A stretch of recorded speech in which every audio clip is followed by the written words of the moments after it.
ஆயுத எழுத்துக்கு உங்களை அன்போடு வரவேற்கின்றோம் நேயர்களே. நேற்று நடைபெற்ற பெரிய அரசியல் பரபரப்புகளுக்கு பிறகு இன்றைக்கு தமிழ்நாடு சட்டமன்றம் கூடியிருக்கிறது. இந்த தமிழக வெற்றிக்கழக அரசினுடைய முதல் பட்ஜெட் அப்படிங்கிறது இன்று தாக்கல் செய்யப்பட்டிருக்கிறது. இந்த அரசாங்கம் வந்ததிலிருந்தே நிறைய எதிர்பார்ப்புகள், நிறைய அறிவிப்புகள், தேர்தல் வாக்குறுதிகள்லாம் அவங்க கொடுத்துருந்தாங்க. அதையெல்லாம், அந்த எதிர்பார்ப்புகள் எல்லாம் இந்த பட்ஜெட் பூர்த்தி செய்திருக்கிறதா, நிறைவேற்றியிருக்கிறதா?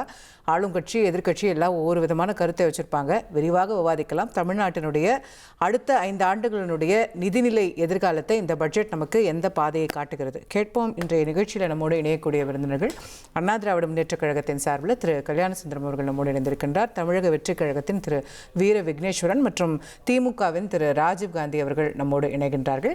மற்ற பல விமர்சகர்கள் அடுத்தடுத்து நம்மோடு இணைய இருக்கின்றார்கள். எதிர்க்கட்சிகள்கிட்டே தொடங்குவோம். திரு கல்யாணசுந்தரம், உங்களுடைய மதிப்பீடு இந்த பட்ஜெட்? ஆமாங்க, எதிர்க்கட்சிகளிடமிருந்தான் தொடங்க வேண்டும். ஏனென்றால் நிலைமை அப்படித்தான் இருக்கிறது. புதிதாக ஏதாவது சொல்லியிருந்தால் நீங்கள் ஆளுங்கட்சியிடமிருந்து தொடங்கியிருக்கலாம். இந்த பட்ஜெட்டை பொறுத்த வரைக்கும் இந்த பட்ஜெட்டில் அதிமுக திட்டங்களோட நீட்சி பற்றிலாம் நீங்கள் சொல்லிடுங்க. அப்புறம் திமுக திட்டங்களோட இது பற்றிலாம் ராஜீவ்காந்தி சொல்லிடுவார். அதுக்கப்புறம் லாஸ்ட்டாக நான் வீர விக்னேஸ்வரன். ஏற்கனவே போன 5 ஆண்டுகளே அண்ணா திராவிட முன்னேற்றக் கழகம் திமுக நிறைய திட்டங்களை பெயர் மாற்றுகிறது, ஸ்டிக்கர் ஒட்டுகிறது என்கிற விமர்சனங்கள் எல்லாம் வைத்துக் கொண்டிருந்தோம். இது இப்பொழுது ஸ்டிக்கர் ஒட்டுகிறார்கள் என்று கூட சொல்ல முடியாது, ஸ்டிக்கர் மேல் ஸ்டிக்கர் ஒட்டுகிறார்கள் என்றுதான் சொல்ல வேண்டியிருக்கிறது. அதாவது தமிழக வெற்றி கழகம் 60 ஆண்டுகளுக்கு பிறகு 2 திராவிட கட்சிகளும் இல்லாமல் ஒரு புதிய கட்சி ஆட்சிக்கு வந்திருக்கிறது. எனவே இவர்களுக்கு வாக்களித்தவர்கள் இவர்கள் மீது வைத்திருந்த எதிர்பார்ப்பு என்ன என்பதை நம்மால் புரிந்து கொள்ள முடிகிறது. நாங்கள் ஏற்கனவே சொல்லிக் கொண்டிருந்தோம், இவர்கள் தங்களுக்கே நம்பிக்கை இல்லாமல் தான் இந்த தேர்தலை சந்திக்கிறார்கள். எனவே சகட்டு மேனிக்கு வாக்குறுதிகளை அள்ளி வீசுகிறார்கள் என்கிற செய்தியை சொல்லியிருந்தோம். இப்பொழுது அவர்களையும் அறியாமல் ஆட்சிக்கு வந்து விட்டார்களா என்பது தெரியவில்லை. ஆனால் அவர்கள் சொன்ன வாக்குறுதிகள், முதலிலே என்னுடைய முதல் சுற்றில் நான் அதைத்தான் முன்வைக்க விரும்புகிறேன். அதாவது 400க்கும் மேற்பட்ட வாக்குறுதிகள், 400 வாக்குறுதிகள் அவர்களுடைய தேர்தல் அறிக்கையில் இருக்கிறது. ஒரு கட்சி 5 வருடம் ஆட்சி நடத்துகிறது, மக்களிடம் மேண்டேட் வாங்கிட்டு வந்திருக்கு அப்படின்னு சொன்னால் ஒரு ஆண்டுக்கு ஒரு 20 விழுக்காடு வாக்குறுதிகளை அது நிறைவேற்றினால்தான் 100 விழுக்காடு நிறைவேற்றுவதற்கான தொடக்கம் இருக்கும். இன்றைக்கு அறிவித்திருக்கிற பட்ஜெட்டில் இவர்களுடைய வாக்குறுதிகளிலே 10 விழுக்காடு கூட, 5 விழுக்காடு கூட சரியாக சொல்ல போனால் அதை பற்றியே பேசவில்லை. வாக்குறுதிகளை பற்றியே இவர்கள் எந்த இடத்திலும் பேசவில்லை. நீங்க குறிப்பா சொல்லணும் அப்படின்னு சொன்னா, அதிமுகவை இவர்கள் அந்த திட்டங்களை எல்லாம் ஸ்டிக்கர் ஒட்டிட்டாங்களான்னு நீங்க தொடங்குனீங்க. தேர்தல் நீங்க சொன்னீங்க, அந்த திட்டங்களை நீட்டிக்கிறாங்கன்னு நான் சொன்னேன். சரி சரி சரி, நான் தான் சொன்னேன். என்னன்னா, இது இங்கில்ல, எங்களுடைய தேர்தல் அறிக்கையை அவர்கள் அப்படியே தான் எடுத்துக்கொண்டார்கள். அவர்கள் தேர்தல் அறிக்கை செய்வதற்கு நேரம் இருந்தா என்பது எனக்கு தெரியவில்லை. நாங்கள் சொன்ன அவங்க சொன்ன மாதிரி தெரியலையே. நாங்க 2000 ரூபாய் உதவித்தொகை, மகளிர் உதவித்தொகை நாங்கள் வழங்கப்படும் என்று சொன்ன உடனே அவர்கள் 2500 என்றார்கள். நாங்கள் 3 சிலிண்டர், ஆண்டுக்கு 3 சிலிண்டர் இலவசமாக மக்களுக்கு வழங்கப்படும் என்பதை சொன்ன போது அவர்கள் 6 சிலிண்டர் என்று சொன்னார்கள். பேருந்திலே இலவச பயணம் என்கிற பேசுகிற போது அனைத்து பேருந்துகளிலும் இலவச பயணம் என்று சொன்னார்கள். பட்டதாரி இளைஞர்கள் வேலைவாய்ப்பகத்திலே பதிவு செய்து அவர்கள் வேலை பெறாமல் இருந்தார்கள் என்றால் அவர்களுக்கு நாங்கள் உதவித்தொகை தருவோம் என்று உடனே 4000 ரூபாய் கொடுப்போம் என்றார்கள். நான் கேட்பது என்னவென்றால், இவையெல்லாம் பிரதானமாக பேசப்பட்ட வாக்குறுதிகள். நீங்கள் மீனவர்களுக்கு மீன்பிடி காலங்க அந்த ஊக்கத்தொகையாக அவர்களுக்கு கொடுக்கப்படுகிற அந்த உதவித்தொகை இருக்கிறது இல்லையா, முதலமைச்சர் பேசுகிற போது மேடையிலே 27,000 ரூபாயாக கொடுப்போம் என்றும் பேசினார். அவர்களுடைய வாக்குறுதியில் 20,000 கொடுப்போம் என்றும் சொல்லிக் கொடுத்தார்கள். இன்றைக்கு இந்த பட்ஜெட்டில் இது குறித்தெல்லாம் என்ன நிலையை இந்த அரசு எடுத்திருக்கிறது? மீன்பிடி தடைக்கால இன்க்ரீஸ் தான் பண்ணிருக்காங்க. எவ்வளவு பண்ணிருக்காங்க? எக்ஸாக்ட் ஃபிகர்ஸ் 6,000 ரூபாய் இருந்தது, 7,000 ரூபாய் பண்ணிருக்காங்க. 20,000 ரூபாய் பண்ணுவோம் அப்படிங்கிறது அவங்களுடைய வாக்குறுதி. முதலமைச்சர் பேசியது 27,000 ரூபாய் பண்ணுவோங்கிறது. சரிங்களா? அப்ப இது குறித்தெல்லாம், இதெல்லாம் எதெல்லாம் பிரதானமான பிரச்சனைகளாக பேசப்பட்டதோ அது குறித்து எதுவுமே இவர்கள் வாய் திறக்கவில்லை. இந்த பட்ஜெட்ல எந்த அறிவிப்பும் இல்லை. ஒன்று. ரெண்டாவது, இவர்களுடைய இந்த அறிவிக்கப்பட்டிருக்கிற இந்த பட்ஜெட் இருக்கு இல்லைங்களா, நீங்க கல்வித்துறைக்கு, பள்ளி கல்வித்துறையினுடைய ஒதுக்கப்படுகிற நிதியை குறைத்திருக்கிறார்கள். கிட்டத்தட்ட 2000. அதுக்கு விளக்கம் கொடுத்திருக்காங்களே, அது பார்த்தேன் நான். அந்த விளக்கத்தை அவர் சொல்லட்டும், அதிலும் பேசுவோம்.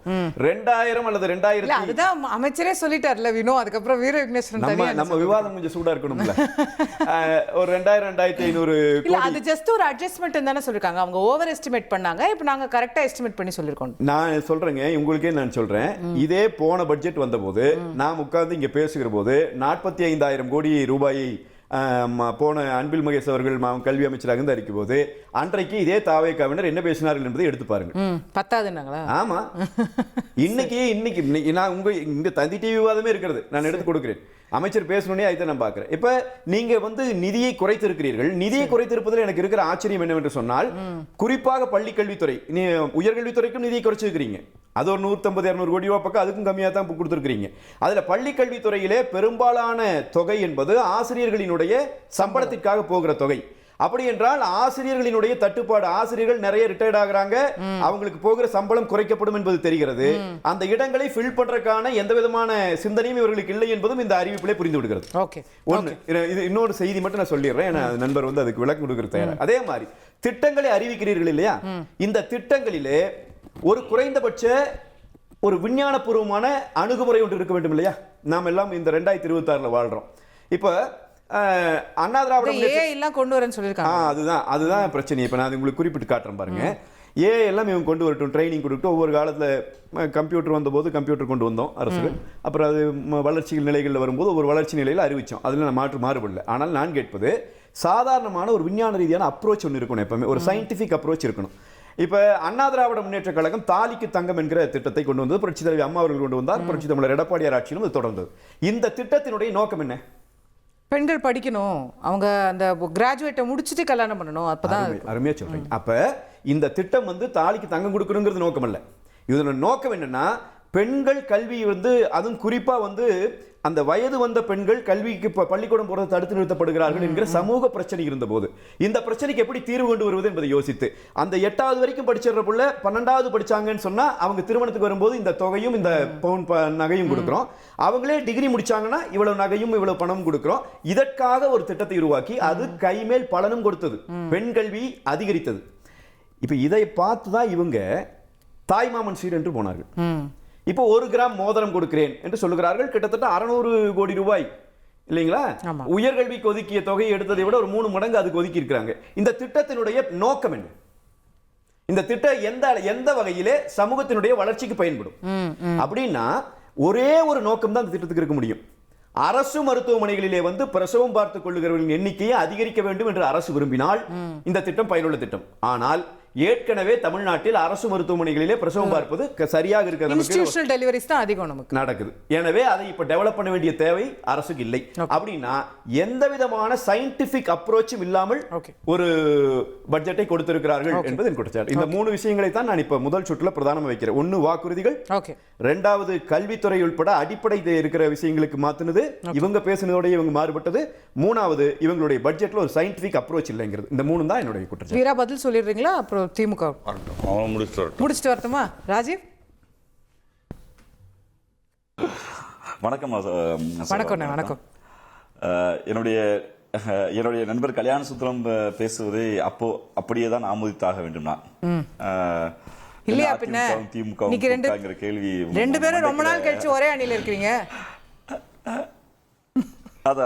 அது நீண்ட நாள் இந்த அணி போகும் நினைக்கிறேன். ஏன்னா அதாவது சாதி வரியை விட, மத வரியை விட, மற்ற வரிகளை விட சினிமா வரியை வீழ்த்துவதற்கு திராவிடங்கள் ஒன்றிணைய வேண்டும் என்பதுதான் எங்கள் விருப்பம். மிக முக்கியமா நம்ம அவர் இல்லையா அவங்க அணியில மகிழ்ச்சி. இது தேர்தல் அணி இல்ல, அதற்கு மாறாக சினிமா வரியை வீழ்த்துவதற்கான அணி. பரவாயில்ல, இருப்பது இல்லாத அவர் விருப்பம். நான் திராவிடம் இருக்க வேண்டும் என்று நாங்கள் விரும்புகிறோம். இல்ல, நண்பர் கல்யாண சுந்தரம் பேசுகிற போது ஒன்றை குறிப்பிட்டார். அதாவது மீன்பிடி தடைக்காலத்தில் வழங்கப்பட்டிருக்கிற தொகை அதை உயர்த்திருக்காங்கன்னு. அதுவும் தவறு. நான் கல்யாண சுந்தரம் அவர்களும் சுட்டிக்காட்ட விரும்புகிறேன்.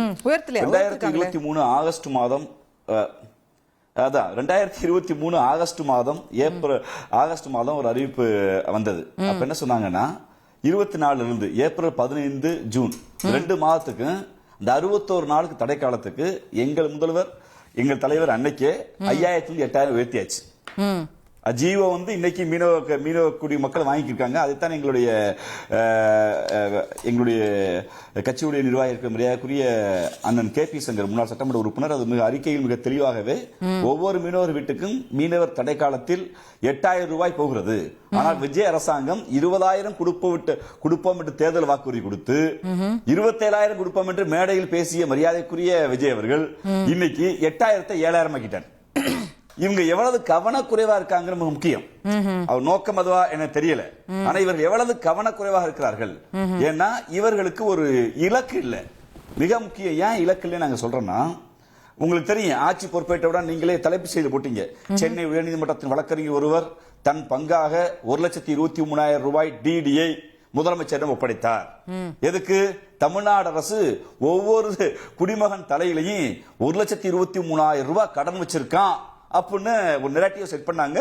அதை நம்பி எனக்கு தெரிந்து ஒரு 7-8 பேர் முதல்வருடைய நிவாரண நிதிக்கு கடன் அடையுங்கள் என்று போய் அள்ளி டிடி கொடுத்தாங்க. இன்னைக்கு எவ்வளவு கொடுக்க போறாங்கன்னு தெரியல. ஏன்னா இன்னைக்கே 1,73,000 கோடி. அண்ணே நீங்க 10 லட்சம் கோடி வச்சுட்டு போனீங்கன்னா அது எப்படி ஒரு பட்ஜெட்ல அடைப்பாங்க? குறைஞ்சபட்சம் 2,000 கோடி அடைக்கலாம்ல. ஏன் அதிகபட்சம் 1,73,000 கோடி வருது? ஆமாண்ணே. இல்ல முடிச்சிரமா. இந்த வருஷம் 50,000 கோடி ரீபேமெண்ட் பண்ண போறதா சொல்லிருக்காங்க. இல்ல அதுதான் நிதித்துறை செயலாளர் மிக தெளிவா சொல்றாரு. 1,73,000 கோடி ரூபாய் நாங்க கடன் வாங்குறோம். ஆனா இந்த கடன் 50 ஆண்டுகளுக்கு அடைக்க முடியாத கடன். இன்னொன்னு கடன் வாங்குவது ஒன்று தவறு இல்லை. ஏன்னா மிக முக்கியமா சொல்லணும், அதாவது பட்ஜெட் மேனேஜ்மெண்ட் ஆக்ட் நிதிநிலையுடைய மேலாண்மை சட்டம், நிதி மேலாண்மை சட்டத்தின்படி ஒவ்வொரு மாநில அரசு ரிசர்வ் வங்கியின் கட்டுப்பாட்டுக்கு ஒன்றிய நிதியமைச்சரின் பங்களிப்போடு கடன் வாங்குவதற்கு விகிதாச்சாரம் இருக்குது. உள்நாட்டு உற்பத்தி, தனிநபர் வளர்ச்சி, இதெல்லாம் பொறுத்து தமிழ்நாடு இது எதுவுமே தெரியாது. இந்த பட்ஜெட்ல முடிச்சறேன். இல்ல அதை ஏத்துக்கிறேன். விகிதாச்சாரத்துக்கு திமுக வாங்கி இருக்கு. நாங்க தான் சொல்றோம், விகிதாச்சாரத்துக்குள்ள திமுக வாங்கி இருந்து நாங்க பேசிய போது வாயிலேயே எங்களை கடங்காரர்களாக்கிட்டீங்க பேசின விஜய் அவர்கள் இன்னைக்கு எந்த மூஞ்சியை பேச போறாரு? இல்ல கரெக்ட். எப்படி பேச போறாரு? எங்களை குறை சொன்னீங்கல்ல. விகிதாச்சாரத்துக்குள்ள ஒரு கடனே வாங்காத பட்ஜெட் போடுறதுக்கு எத்தனை வருஷம் ஆகுமோ? வேணா ஆல்ரெடி நம்ம 10 lakh crore நிக்கிறோம். இல்ல கடன் வாங்குவது ஒன்றும் தவறல்ல. மிக முக்கியம். உலகில் வளர்ந்த நாடு என்று போற்றப்படுகிற அமெரிக்கா தான் உலகில் முன்னணி கடன் வைத்திருக்கக்கூடிய ஒரு நாடு. அந்த கடன் எங்கே இன்வெஸ்ட் பண்ண செய்யப்படுது? சமூக மேம்பாட்டில், விளிம்பு நிலை, ஒடுக்கப்பட்ட மக்களுடைய வளர்ச்சியில், பெண்கள் வளர்ச்சியில், இங்க இருக்கக்கூடிய சோசியல் வெல்ஃபேரில். அது குறித்து பட்ஜெட் பேசிருக்குன்னா பட்ஜெட் பேசப்படல. ஏன்னா இந்த விஜய் அவர்கள் வந்து பிரச்சாரத்துல உங்களுக்கு தெரியும், பரந்தூர் போயிட்டு வந்து தேர்தல் வாக்குறுதி கொடுத்தாரு. அப்படி பார்த்து வச்சாரு, நம்ம வீட்டுக்கு ஒரு வீடு வரணும், ஒரு கார் வரணும், நம்மளுக்கு 10,000 ரூபாய் வரணும் பல வரணும் சொன்னாரு. அது குறித்து 1வது அறிக்கை வந்திருக்கிறதா? அதுதான் மரியாதை கல்யாண் அவர்கள் குறிப்பிட்டார்கள். நம்ம மிக முக்கியமா பார்க்கலாமே, நீங்க மாதம் 2,500 சொன்னீங்க, இன்னைக்கு ஏன் அது குறித்து பேசப்படல? மகளிர் உரிமை தொகை அதுக்கு அத பெயர் இன்னைக்கு என்ன மாத்தினாங்க தெரியல. ஏன் அது குறித்து பேசப்படல? ஏஐக்கு பல்கலைக்கழகம் சொன்னீங்க, அது குறித்து பேசப்படல. 20 லட்சம் அரசு வேலைகளை உண்டு செய்வேன்னு சொன்னீங்க, அது குறித்து பேசப்படல.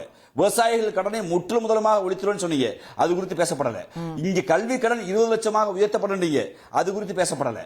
அப்ப எது குறித்தும் ஒரு திட்டமிடுதல் இல்லாமல் ஏதோ போற போக்குல அடிச்சு விட்டுட்டா இந்த மக்கள் நம்பி வாக்களிச்சிருவாங்கன்னு விஜய் மீது இருந்த சினிமா பின்பத்தை நம்பி, வெள்ளையா இருக்கவும் பொய் சொல்ல மாட்டான், சினிமாவில் நல்லா நடிக்கிறாரு, சினிமாவில் நல்லா பேசுறாரு, அழகா இருக்காரு, இவர் பொய் சொல்ல மாட்டாரு, இவர் எல்லாத்தையும் நிறைவேற்றுவார்னு சொல்லி சினிமாவில் ஹீரோவா பார்த்த மரியாதைக்குரிய விஜய் அவர்களுக்கு இந்த மக்கள் நம்பி வாக்களிச்சாங்க. அப்ப குறைஞ்சபட்சம் நீங்கள் சொன்ன வாக்குறுதிகளில் கல்யாண சொன்னதை போல் ஒரு 5 விழுக்காடு சொன்னாரு, அதுவே இல்ல. இவர்கள் 2-3 விழுக்காடு கூட நிறைவேற்றுவதற்கு தயாராக இல்லை. ஏன்னா மிக முக்கியமா திராவிட முன்னேற்ற கழக அரசு பொறுப்பேற்றவுடன் நாங்கள் உறுதியாக சொன்னோம், தொழில் செய்ய உகந்த மாநிலத்தில் இங்க எவ்வளவு ஸ்டார்ட் அப் செய்யப்பட்டிருக்கிறது, எவ்வளவு பெருநிறுவனங்கள் வந்திருக்கிறது, எவ்வளவு துறைமுகங்களை கொண்டு வந்திருக்கிறோம், உள்நாட்டு உற்பத்தியை கூட்டி இருக்கிறோம், இங்கே இடைநிற்றலை குறைத்து பெண்கள் கல்வியை நாங்கள் உயர்த்தி இருக்கிறோம் சொன்னோம். இது குறித்து எல்லாம் பேசப்படல. மீண்டும் தமிழ்நாட்டில் தொழில் ரீதியாக விஜய் பின்னுக்கு தள்ளி இருக்கிறார். மீண்டும் சமூக மேம்பாட்டில் தமிழ்நாட்டை விஜய் பின்னுக்கு தள்ளி இருக்கிறார். மிக முக்கியமாக 2,000 கோடி ரூபாய் சமஸ்கிருத சிக்ஷால நீங்க சேராட்டா, நீங்க புதிய கல்விக் கொள்கை திட்டத்தில் சேராட்டா 2,000 ரூபாய் கொடுக்க முடியாதுன்னு மோடி சொன்னாரு. அவர் வெளிப்படையா சொன்னாரு. இன்னைக்கு மறைமுகமா 4,000 கோடியை மரியாதைக்குரிய விஜய் பள்ளி கல்வித்துறையில் கை வைத்திருக்கிறார்.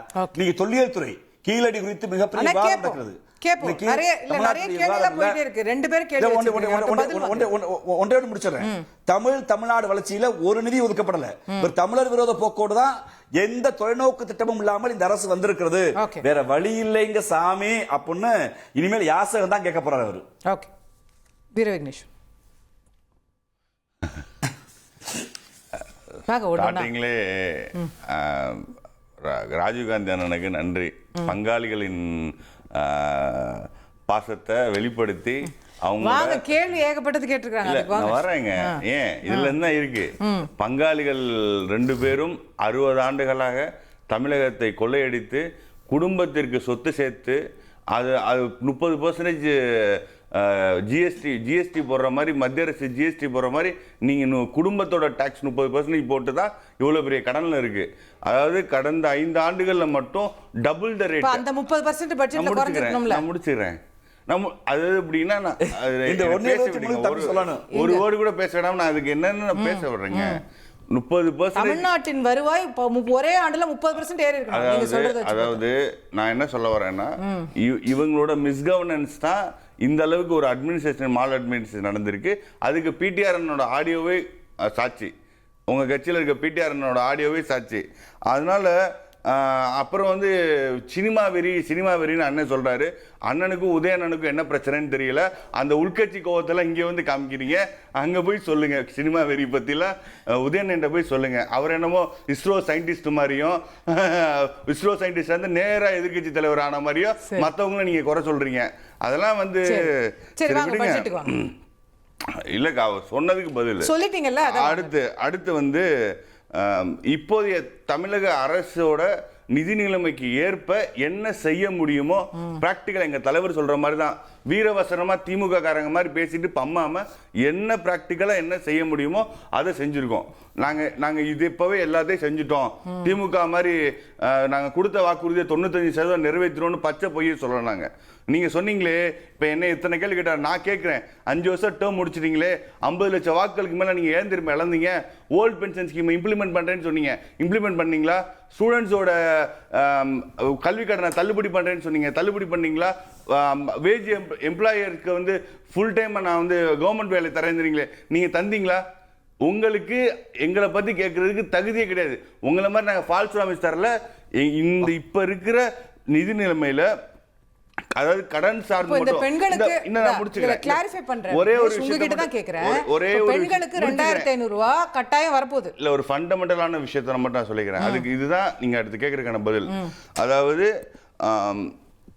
ஆண்டு வட்டி 78,683 கோடி, அது 50%. அதாவது செலவினத்தில்.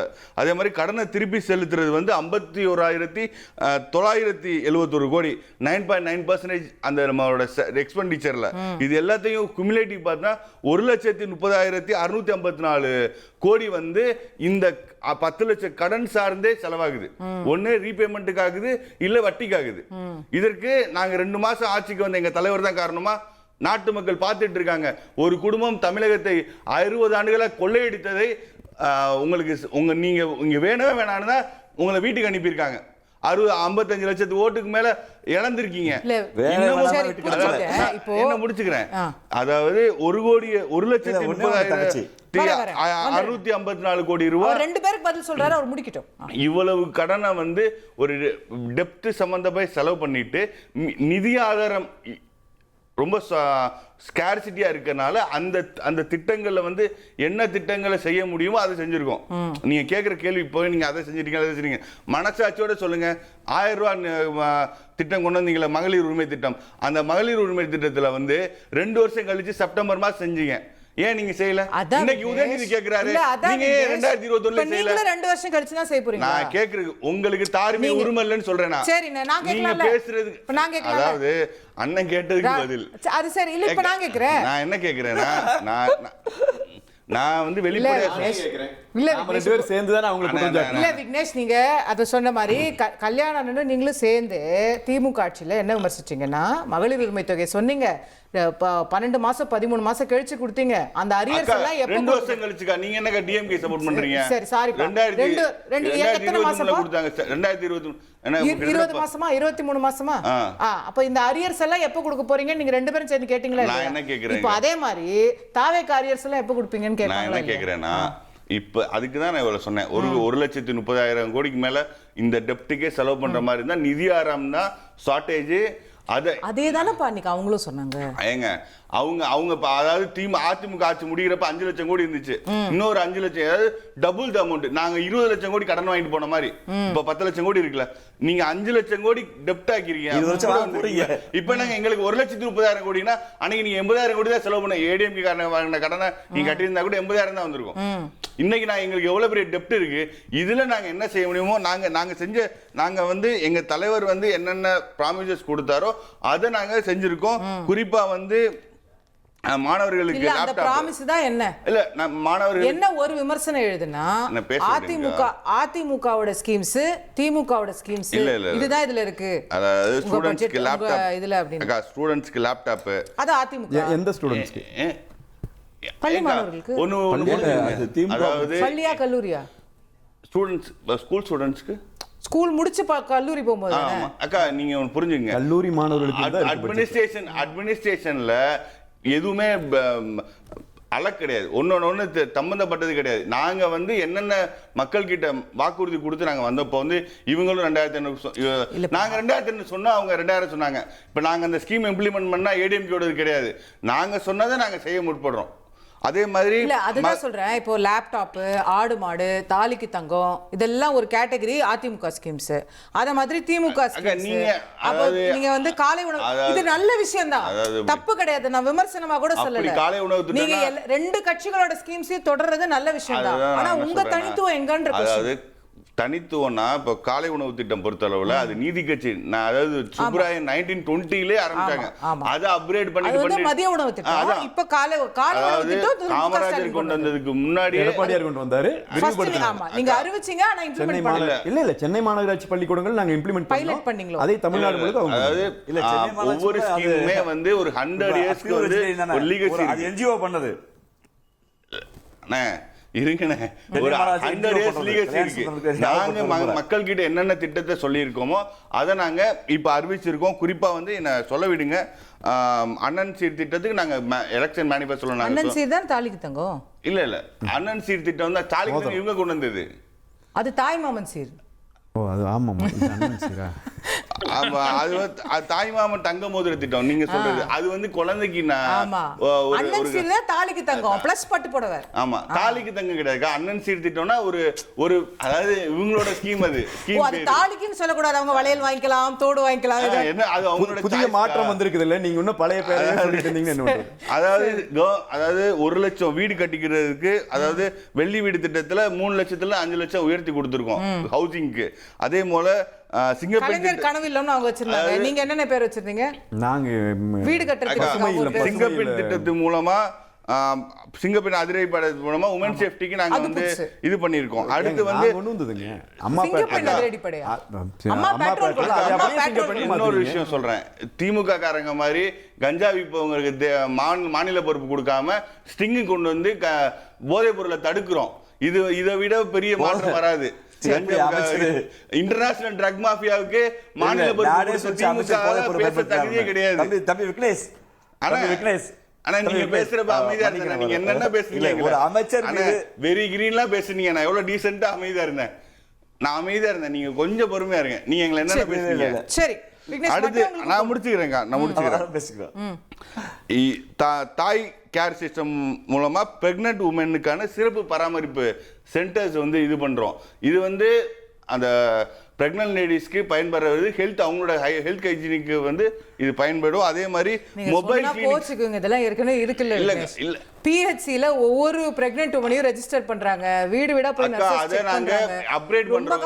அக்கா எப்பவுமே இருக்குக்கா, இந்திரா காந்தி காலத்துல இருந்து அது இருக்குக்கா, அதான் சொல்றேன். அதுக்காண்டி நாங்க அதை அப்கிரேட் பண்றோம்னு சொல்றோம். அதே மாதிரி மொபைல் கிளினிக் மூலமா அப்கிரேட்னு சொல்லுங்க சார். அதாவது மொபைல் கிளினிக் மூலமா எல்டர்லி பீப்பிள்கான சர்வீசஸ் கொடுக்கிறோம். அது இதுவரையும் இல்ல. எல்டர்லி டார்கெட்டட் மக்களை தேடி மருத்துவம் இல்ல, அதாவது எங்களோட இது வந்து சரி. எங்களோட ஸ்கீம் வந்து இது.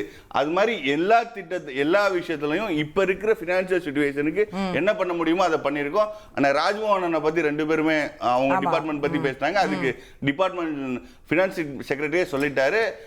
அந்த நிதியாண்டுல 2025-26 வந்து 42,000 கோடி ஒதுக்குனாங்க. அப்புறம் இடைக்கால பட்ஜெட்ல 6,000 கோடி ஒதுக்குனாங்க. பட் அதுக்கான எந்த நியூ ஸ்கீம்ஸும் கிடையாது. ஓவர் எஸ்டிமேட் மதிப்பீடுல இருக்கிற குறை. நாங்க இப்போ 2,000 கோடி கூட தான் ஒதுக்கி இருக்கோம், 44,000 கோடி ஒதுக்கி இருக்கோம்னு சொல்லிட்டாங்க. அதாவது 30% கமிஷன் வாங்கிட்டு 48,000 கோடி இருக்குனாங்கன்னா 58,000 கோடி எங்க கிட்ட கமிஷனே கிடையாது. இப்போ திமுக அதாவது இதே பள்ளி கல்வித்துறையில கமிஷன் வாங்கி ஒருத்தர் பிடி அரசுகுமார் உள்ள இருக்காரு. அவரு உங்க முன்னாள் பள்ளிக்கல்வித்துறை அமைச்சர் நடிப்பு அரக்கன் அன்பில் மகேஷ் சொல்றாரு இவர் 100 கோடி அவர் ஏங்க இவர் நடிப்பு இவர் என்ன சொன்னாரு, என்ன சொன்னாரு, சினிமா வெறின்னு சொன்னாரு. உதயநிதி இஸ்ரோ சயின்டிஸ்ட் கேட்டா பதில் சொல்றாரா?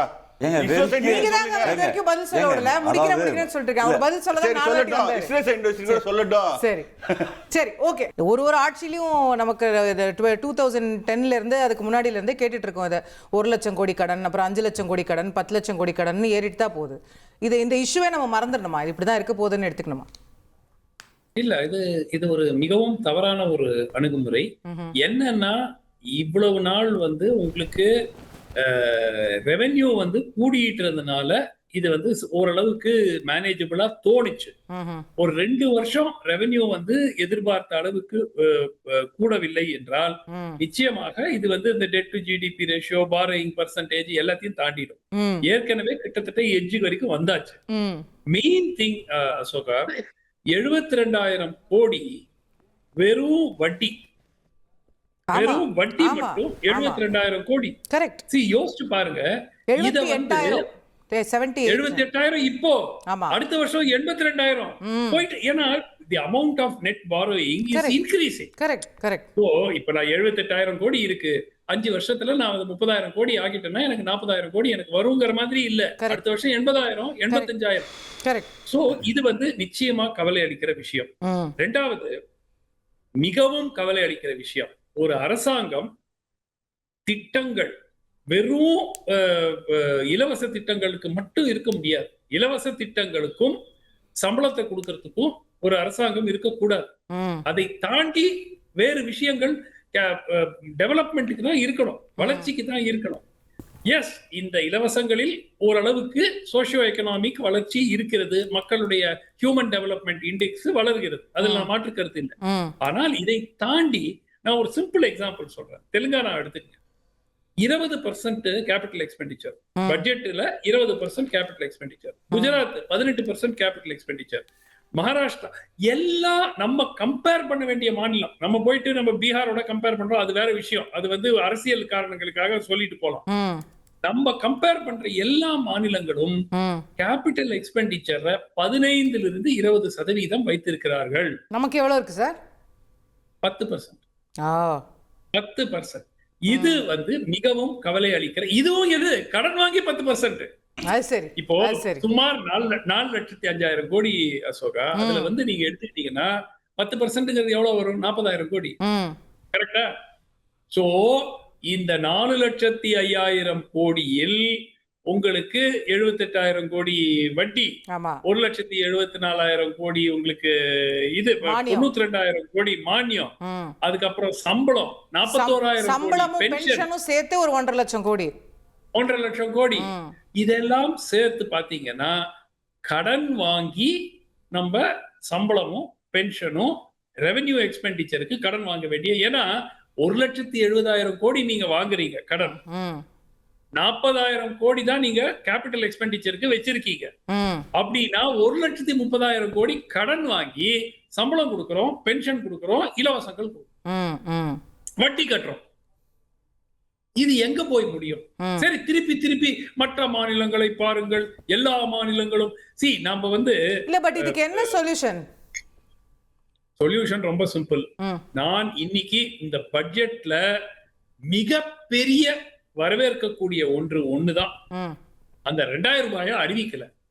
இந்த பட்ஜெட்ல எது வரலையோ அதுதான் என்ன பொறுத்த வரைக்கும் அதான் பிக்கெஸ்ட் ஹிட். ஏன்னா இன்னும் நிதி நிலைமை இன்னும் மோசமாயிரும். இன்னொரு 18,000 20,000 கோடி அதுல காலி ஆயிரும். சோ ஆனா இப்ப இந்த 5 ஆண்டுகள்ல ஏதோ ஒரு கட்டத்துல அவங்க அறிவிச்சு தானே ஆனோம். they have promised. நான் என்ன சொல்றேன், நீங்க திமுக ப்ராமிஸ் பண்ணலையா? எல்லா பெண்களுக்கும் 1000 ரூபாய் தானே சொன்னாங்க. ஆமா. அப்புறம் தகுதி வாய்ந்த பெண்கள் அப்படின்னு சொல்லி 1 கோடி பெண்களுக்கு கொடுத்துட்டு அதுக்கப்புறம் மெதுவா ஒரு 10 லட்சம் 20 லட்சம் 10 லட்சம்னு கூட்டி எலெக்ஷன் வருதுங்கிறதுக்கு முன்னாடி 1.4 லட்சம் 1.4 கோடி பெண்களுக்கு கொடுத்தாங்க. நீங்க இதை ரேஷனலைஸ் பண்ணுங்க. நான் கொடுக்க கூடாதுன்னு சொல்லல. யாருக்கு தேவையோ 2000 இல்லைங்க 5000 கொடுங்க. ஆனால் உங்களுக்கு ஜஸ்ட் இந்த தங்கம் ஸ்கீம் எல்லாம் சொல்லுங்க. அதெல்லாம் நியாயமா என்ன வளர்ச்சி? அதனால அதுக்கும் கேஷ் கொடுக்கறதுக்கும் என்ன பெரிய வித்தியாசம்? ரேண்டமாக நீங்க போயிட்டு தாய்மாமன் சீரு இதெல்லாம் வந்து சினிமா டயலாக்ல நல்லா இருக்கும். பட் இதனால் என்ன வளர்ச்சி நடக்க போகிறது? என்ன ப்ரொடக்டிவிட்டி இருக்க போகிறது? எக்கானமி இல்ல. சோ என்னை பொறுத்த வரைக்கும் நான் எதிர்பார்த்த பல விஷயங்கள் இந்த பட்ஜெட்ல இல்ல. ஒன்று, தொலைநோக்கு பார்வையே எனக்கு தெரியல. ரெண்டாவது, உங்களுக்கு நீங்க 4 முக்கிய செக்டர்,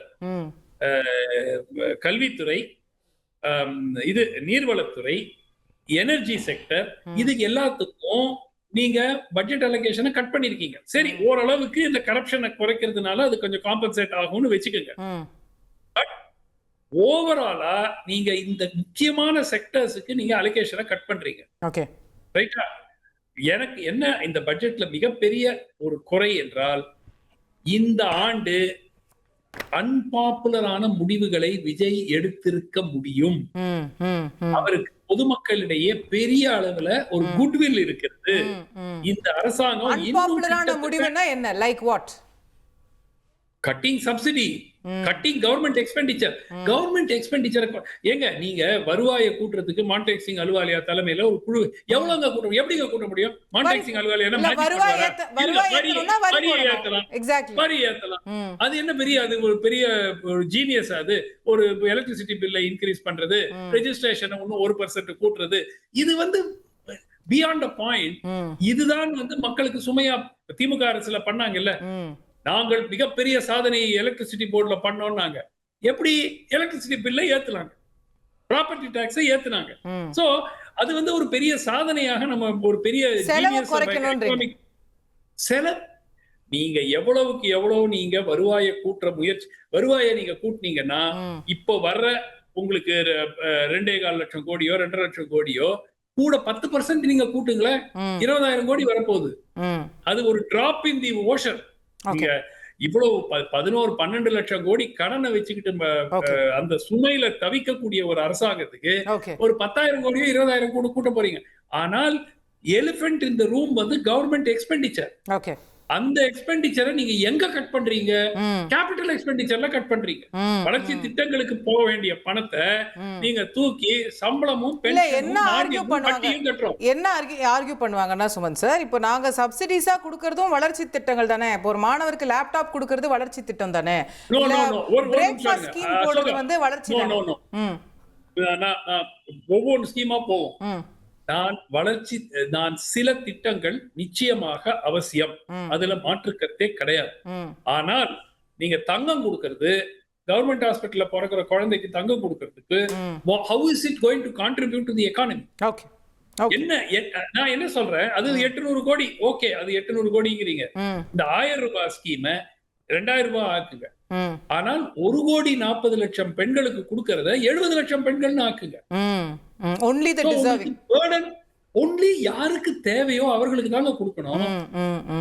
ஏன் அதே மாதிரி இப்ப இந்த இலவச பஸ் டிராவல், இப்போ இதுல எவ்வளவு டிரான்ஸ்போர்ட் கார்பரேஷன் கடன் வந்து இன்னும் அதிகரிக்கும். ரைட். எலக்ட்ரிசிட்டி போர்டு கடன் இன்னும் அதிகரிக்கும். ஏன்னா நீங்க அதை எஃபிஷியன்சியை இம்ப்ரூவ் பண்றதுக்கு ஒண்ணுமே செய்யல. ஓகே, கேப்போம். அதுதான் ப்ராப்ளம். கேட்போம். திரு நந்தகுமார், இந்த தாய்மாமன் தங்க மோதிரத்தை பற்றி திரும்ப விமர்சனங்கள் வருது. திரு கல்யாண சுந்தரமும் குறிப்பிட்டாரு, டாக்டர் சுமந்தும் குறிப்பிடுறாரு. நீங்கள் சப்சிடி கொடுங்க, சரி, பட் அந்த சப்சிடிக்கு ஒரு எக்கனாமிக் அவுட்கம் இருக்கணும்ல. அதனால ஒன்று வளர்ச்சி ஏற்படணும், இல்லை நாட்டினுடைய பொருளாதார சுழற்சி ஏற்படணும். பிறந்த குழந்தைக்கு ஒரு தங்க மோதிரம் போடுறது மூலமாக எதை அச்சீவ் பண்ணுறோம்? அந்த செலவு எதற்கானதுன்னு கேட்குறாங்க. இந்த கேள்விகள் எல்லாம் இது வரைக்கும் இந்த கடந்த 60 ஆண்டுகளா நம்ம கேட்டிருந்தோம்னா இன்னைக்கு வந்து நம்ம 11 அதுதான் சார், அதனாலதான் சார் 60 ஆண்டுகள் சார் 60 ஆண்டுகள் இந்த கட்சி எல்லாம் ஓரமா வச்சுட்டு அதனாலதான் புது கட்சி வந்திருக்கு, புதுசா கேள்வி கேட்கறாங்க. இல்லைங்க, நான் தாவேக்காவையும் சேர்த்து தான் கேள்வி கேட்கிறேன். என்னை பேச விட்டீங்கன்னா தானே தெரியும்.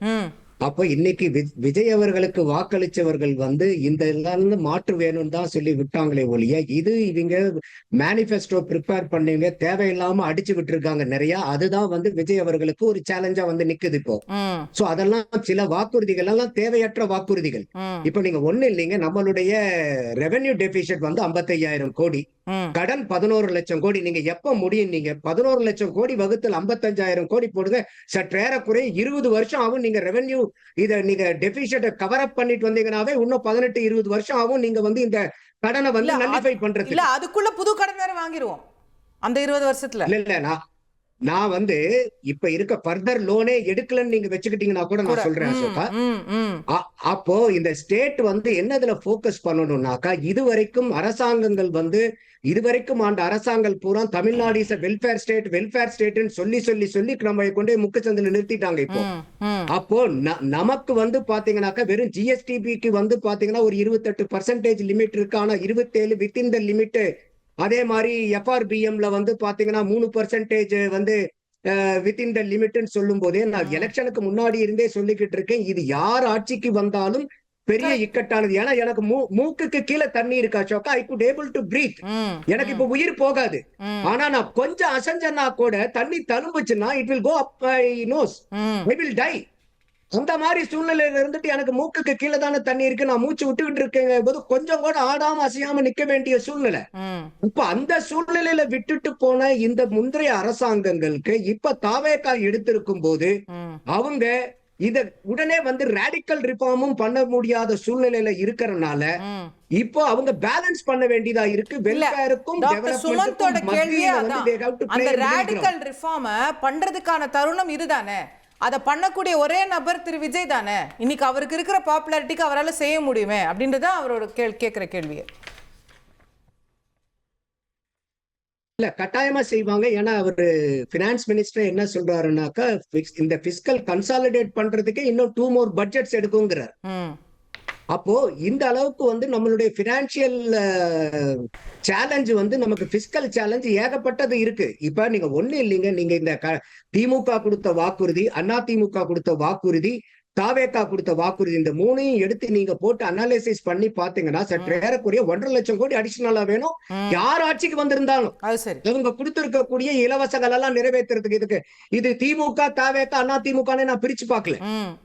அப்போ எல்லாருமே போட்டி போட்டு ஆண்டவங்களுக்கும் வந்து பாத்தீங்கன்னா நிதி நிலைமை எப்படி இருந்தா என்ன செய்ய முடியுங்கிற அந்த ஒரு பினான்சியல் அக்குமனும் இல்ல. புதுசா வரக்கூடிய ஆட்சிக்கு வரவங்களும் வந்து பாத்தீங்கன்னா நம்ம வந்து ஒரு கவர்ச்சியான திட்டம். ஏன்னா இன்னைக்கு நான் அதனாலதான் சொன்னேன், விஜய் அவர்களுக்கு கொண்டு வந்து இன்னைக்கு பெரிய அளவுக்கு இக்கட்டான சூழ்நிலையில விட்டுருக்கிறது வந்து இந்த மேனிபெஸ்டோ டெவலப்மெண்ட் டீம். ஏன்னா இன்னைக்கு வந்து கடைசி வாசிச்சது விஜய் தான் சார், அவருக்கு அக்கௌண்டபிலிட்டி இல்லையா? யாரோ உருவாக்குன மேனிபெஸ்டோ விஜய்க்கு ஒண்ணுமே தெரியாதுன்னு சொல்ல முடியாதுல்ல நம்ம. இல்ல கட்டாயமா இது வந்து கூட்டு பொறுப்பு எடுத்தாகணும். ஏன்னா இப்ப விஜய் அவர்களுக்கு வாக்களிச்சவங்க யாருமே இலவசங்களுக்காக வாக்களிக்கல. இது வரைக்கும் ஆண்ட கட்சிகள்ல இருந்து இந்த ஊழல்கள்ல இருந்து நமக்கு விடுதலை கிடைக்கணும்னு வாக்களிச்சவங்க தான் பிரதானமான எண்ணிக்கையில இருக்கிறவங்க. அப்போ இன்னைக்கு சுமந்த் சொன்ன மாதிரி வந்து பாத்தீங்கன்னா it may be an opportunity for Mr. Vijay to cut short every single subsidy and freebies. But ஒரு ஃபர்ஸ்ட் இதே வந்து பாத்தீங்கன்னாக்கா ஒரு கசப்பான மருந்து கொடுக்க வேண்டாம்னு. பட் கட்டாயமா இன்னைக்கு அவங்க எதை நோக்கி போறாங்கன்னாக்கா ஒரு டிரான்ஸ்பரண்ட் கவர்மெண்ட், ஒரு கவர்னன்ஸ் ரிஃபார்ம், அதே மாதிரி வந்து sustained long term developmental goal, strengthening the economy. இந்த 3 பில்லர்ல தான் அவங்க நோக்கி போக வேண்டிய கட்டாயங்கள் இருக்கு. அப்போ அவங்க வந்து இன்னைக்கு லீக்கேஜஸ் பத்தி நிறைய ஒரு மினிஸ்டர் பேசிக்கிட்டே இருக்காரு. என்ன மாற்று பண்ணணும் அப்படின்னு கேட்டீங்கன்னாக்கா கட்டாயமா வந்து அவங்க 2 வகையில போக்கஸ் பண்ணி அவனுங்க. நமக்கு ரெவென்யூ 2 சோர்ஸ் தான், ஒன்னு டாக்ஸ் ரெவென்யூ, இன்னொன்னு நான் டாக்ஸ் ரெவென்யூ. அப்ப இந்த ரெவென்யூ அக்மெண்டேஷன் கமிட்டிங்கிறது மான்டெக் சிங் அலுவாலியா மேல இன்னைக்கு ஒரு கமிட்டி ஃபார்ம் பண்ணிருக்காங்க. டெஃபினட்டா அவருடைய எக்ஸ்பீரியன்ஸ்க்கு அவர் is not the only person. ஒரு 5 மெம்பர் கமிட்டி வரப்போகுது. அது டெஃபினட்டா they will come out with some prospective recommendation. But அதோட மட்டும் இல்லாம இன்னைக்கு நம்மளுடைய அந்த சுரங்கங்கள்ல இருந்து சுரங்கப்படக்கூடிய கனிம வளங்கள் வந்து கண்ட்ரோல் பண்ணி ப்ராப்பரா அந்த loyalty charges proper fees cut பண்ணாவே அவங்க நிபுணர்கள்லாம் சொல்றது சற்றேறக்குரிய 1 to 1.25 லட்சம் கோடி அதுல இருந்தே எடுக்கலான்றாங்க. இப்போ அதே மாதிரி இன்னைக்கு அன்யூட்டிலைஸ்டு கவர்மெண்ட் அசெட்ஸ் நீங்க ஒவ்வொரு மாவட்டத்துக்கும் போனீங்கன்னா அதாவது வணிக நிறுவனங்கள் கட்டி யாரு ஒரே நிமிஷம் யாரு வந்து இது எந்த கட்சிக்காரங்களுக்கு யாருக்கு ரெக்கமெண்டேஷனுக்கு வந்து யாருக்கு அலாட் பண்றதுன்னு இல்லாம பல மாவட்டங்கள்ல அரசாங்கம் பணம் செலவு பண்ணி கட்ட வணிக வளங்கள் பூரா பூட்டப்பட்டி கிடக்கு. அப்ப இந்த மாதிரி எத்தனையோ ஆயிரக்கணக்கான கவர்மெண்ட் அசெட்ஸ் வந்து அன்யூட்டிலைஸ்டா இருக்கு. இதையெல்லாம் எடுத்தாவே இந்த நான் டாக்ஸ் ரெவென்யூ வந்து அதிகமா இம்ப்ரூவ் பண்ணலாம். ஏன்னா இப்போதைக்கு வெறும் 27,800 கோடி தான் இருக்கு நான் டாக்ஸ் ரெவென்யூ. இதெல்லாம் அதிகப்படுத்துறதுக்கு ஏகப்பட்ட வாய்ப்புகள் இருக்கு. சரி, கேப்போம். ராஜகாந்தி சார் குறுக்கிட விரும்புறீங்க ரொம்ப சுருக்கமா, நான் அப்புறம் கல்யாண அவர்களும் பேச நினைக்கிறாரு. எஸ் இல்ல முடிச்சுக்கிட்டு என்னோட ரோல பேசிக்கிறேன். குறுக்கீடுல ஒரு சொல்லுங்க அடுத்த வாரத்துக்கான இல்ல நீங்க அவங்களுக்கு ஏதோ பதில் சொல்ல வந்த மாதிரி தெரிஞ்சது. அதனால மரியாதைக்குரிய மரியாதைக்கு சுமன் சி சார் அவர்கள் பேசுகிற போது அதிமுக திமுக நந்தகுமார் சார் பேசும்போது அதிமுக திமுக தவேகா என்கிற ஒரு தராசுல இவர்கள் எல்லாம் இலவசத்துக்கு கொட்டி அடிக்கிறாங்க மாதிரி சொன்னாங்க. பரவாயில்ல, அதுல ஒரு மிக முக்கியமா சொல்லணும். போகிற போக்கில் அவர் சொன்னாரு, இவங்க பீகாரை போய் ஒப்பிடுவாங்க, ஏன் சார் பீகாரை ஒப்பிடுறீங்க, கர்நாடகா மகாராஷ்டிரா ஒப்பிடுங்க சார் அப்படின்னு வந்தாரு.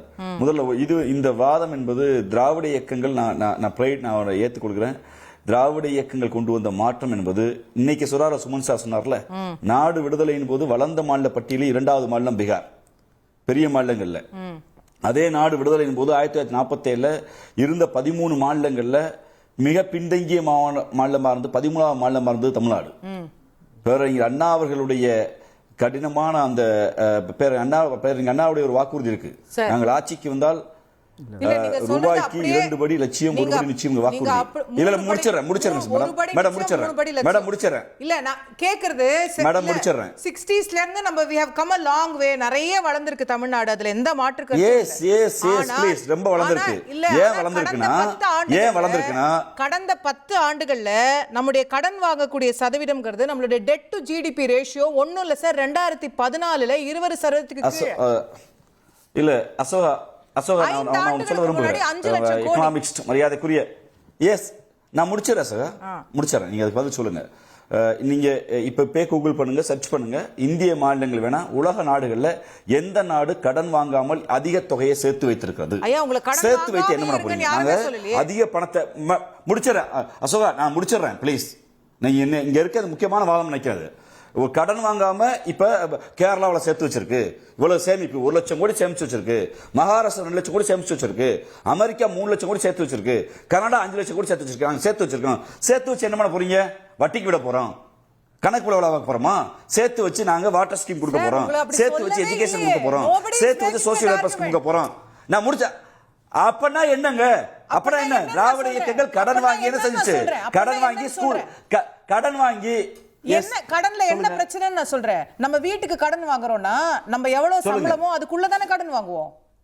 நம்ம சம்பளம் எவ்வளவு உயரும்னு பார்த்து அதுக்குள்ள தானே கடன் வாங்குவோம். வீடு வேற நாடு வேற கடந்த 10 ஆண்டுகள்ல தமிழ்நாட்டினுடைய வருவாய் என்பது கேளுங்க, தமிழ்நாட்டினுடைய வருவாய் என்கிறது சராசரியா 8 முதல் 9% உயர்ந்திருக்கிறது. அதே 10 ஆண்டுகள்ல தமிழ்நாட்டுடைய கடன் ஆண்டுக்கு 15-16% உயர்ந்திருக்கிறது. What financial management? எஸ், இப்ப பேசலாமா? 10 ஆண்டுகள்ல இவ்வளவு உயர்ந்திருக்கிறது. இதை கட்டுப்படுத்த வேண்டிய பொறுப்பு இங்க பினான்சியல் மேனேஜ்மெண்ட் ஆக்ட் ஒரு ஆக்ட் இருக்கு. அந்த சட்டம் சொல்லுது, வாங்கிய கடனை எங்கே கொண்டு இன்வெஸ்ட் பண்றாங்க, வாங்கிய கடனை பெண்களுக்கு செலவழிச்சதுனால பெண்கள் வீட்டுக்குள்ள முடங்கி இல்ல வெளியே வந்து வேலை பார்க்கறாங்க, இதனால் ஒரு உற்பத்தி கூடுகிறது. வாங்கிய கடனை ஸ்கூல் எஜுகேஷன்ல போடுறதுனால பல மாணவர்கள், கிராமப்புற மாணவர்கள், பிற்படுத்தப்பட்ட ஒடுக்கப்பட்ட சமூகத்தை சேர்ந்த மாணவர்கள் படிக்க வர்றாங்க, எல்லாருக்கும் எஜுகேஷன் வருது. வாங்கிய கடனை கொண்டு போய் மீனவர்கள்ட்ட மீன்பிடி கால தடைக்காலத்தை கொடுப்பதனால அவர்கள் வாழ்வியல் உள்ளேறுது, இதனால் வறுமை ஒழிக்கப்படுது. வாங்கிய கடனை கொண்டு போய் விவசாயிகள்ட்ட மானியமா கொடுக்கறதுனால நெல் உற்பத்தி கூடுது, வீட்டுக்குள்ள ஏசி ரூம்ல உட்கார்ந்துட்டு நல்லா சாதத்தை சாப்பிட முடியும். ஏன்னா தஞ்சாவூர்ல சேத்துல கால் வச்சாதான், இதனால விவசாயி வாழ்க்கை கூடுது. இப்படித்தான் விளிம்புநிலை மக்களை நானே ஏத்துக்கிறேன். எனில் அந்த நீங்க சொல்லக்கூடிய அந்த பொருளாதார சுழற்சி மாநிலத்துக்கு வருவாயாக மாறி வருவாயும் அதே 17% அதிகரித்திருக்க வேண்டும். 10 ஆண்டுகள் இஸ் a long time. ஆனா அந்த வருவாயை 16% உயருது.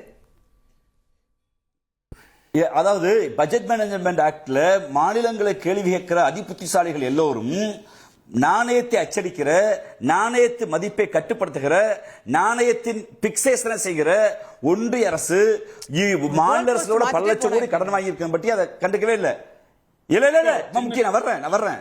அதாவது மாநில அரசுகள் நேரடியாக ஸ்கூல் எஜுகேஷனை, கவர்மெண்ட், விவசாயத்தை பார்க்குற அரசுகள் இன்னைக்கு தமிழ்நாட்டிலேயே இங்க பேசுகிற சுமன் சி சார், நந்தகுமார் சார்லாம் பேசுறாங்கல்ல, கம்பேர் டு மற்ற மாநிலங்களை ஒப்பிட முடியாது. தனிநபர் வளர்ச்சியிலையும் உள்நாட்டு உற்பத்திலையும் தமிழ்நாடு வளர்ந்திருக்குன்னா நான் தெளிவா சொல்றேன். தொடக்கத்திலே சொன்னல திமுக ஒண்ணுன்னு திராவிட இயக்கங்கள் சோசியல் வெல்ஃபேர்ல இன்வெஸ்ட் பண்ணனாலதான் இந்த கடன் எந்த அளவுக்கு வீட்டு கடன் மாதிரி இல்ல, அரசாங்கத்துக்கு கடன் வாங்குவதற்கு உச்சவரம்பு இருக்கிறது. வருவாயோட நாம ஆசான காரணமாக சொல்வதுதான் அரசு என்பது லாப நட்ட கணக்கு அல்ல, மக்களின் வாழ்வியலை முன்னேற்றுவது. இங்க சாதியும் மதமும் மொழியும் கொண்ட ஊர்ல எல்லோருக்கும் எல்லாம் என்று கொண்டு வருகிற போது சோசியல் வெல்ஃபேர் ஸ்கீமுக்கு கடன் வாங்கப்பட வேண்டும். அதுதான் தொலைநோக்கு பார்வை. இந்த கடனால தமிழ்நாடு தனிநபர் விமானத்தை பின்தங்கிருச்சு, தமிழ்நபர் இங்க உள்நாட்டு உற்பத்தியை பின்தங்கிருச்சு உங்களால பேச முடியுமா? எங்க ஒப்பீட்டுக்கு தான் பேசுறீங்க நீங்க. நாங்க வாங்கிய கடன் சோசியல் வெல்ஃபேர் ஸ்கீம்ல இன்வெஸ்ட் பண்ணப்பட்டுச்சு, அதுதான் முக்கியம். இங்க நாங்க வளர்ந்த மாநிலத்தில் கொண்டு வந்த பின்னாடி சார் மகாராஷ்டிரா பாருங்க சார், கர்நாடகா பாருங்க சார், பீகார் யூபி எல்லாம் வீழ்த்தி தான் இங்க வந்திருக்கோம். நாங்க 13ஆவது இடத்துல இருந்தோம், 2000க்கு வந்தோம்னா நாங்க வாங்குற கடன் அது செய்த இன்வெஸ்ட்மென்ட். ஓகே கேப்போம் இதுல ஒரே ஒரு பாயிண்ட், ஒரே ஒரு சென்டென்ஸ். சரி, ஒரே ஒரு சென்டென்ஸ். பீகார் வந்து இந்தியா சுதந்திரம் பெறும்போது முதன்மை மாநிலமாக இருந்ததுன்னு ஒரு ரெஃபரன்ஸ் கொடுக்க சொல்லுங்க. சரி, ஓகே. பிரேக் சொன்னார்ல, ராஜீவ் காந்தி சொல்றாரு சார், நான் சொல்றேன் சார், தமிழ்நாடு 13ல இருந்து சார் கான்ஸ்டிடியூஷன் டிபேட் நான் சொல்றேன் சார், நான் சொல்றேன் இல்ல நீங்க எந்த ரெஃபரன்ஸ்? ஏழ்மை தான் சார், வறுமை ஏழ்மை வறுமை தான். ஃபிஃப்த் ஃபைனான்ஸ் சார், ஏழ்மையில சார், அங்க பீகாருக்கு 5 நதி ஓடுது, பீகார்ல 5 நதி ஓடுது. நீங்க சொன்னது பீகார் 1947ல இந்தியா சுதந்திரம் பெறும் போது முதன்மை மாநிலமாக இருந்தது. தமிழ்நாடு 13வது மாநிலமாக எதுல இருந்தது? எங்க டேட்டாவை நீங்க சொல்றீங்க? வறுமையில். ஆமா, அதான் பீகார் இருக்கு. இந்தியாவுடைய ஃபிஃப்த் பிளான் பீகார் அசோகத்தினே அதுல இப்ப இப்படி ரேஸ் இல்ல, இப்ப எல்லாம் அசோகத்தினே மன்னிக்கணும், இப்படி ரேசியோ இல்ல. வறுமையில நம்மளை விட பின்தங்கிய மாநிலமாக பீகார் இல்ல, பீகாரை விட பின்தங்கிய மாநிலமாக தமிழ்நாடு இருந்துச்சு. அதாவது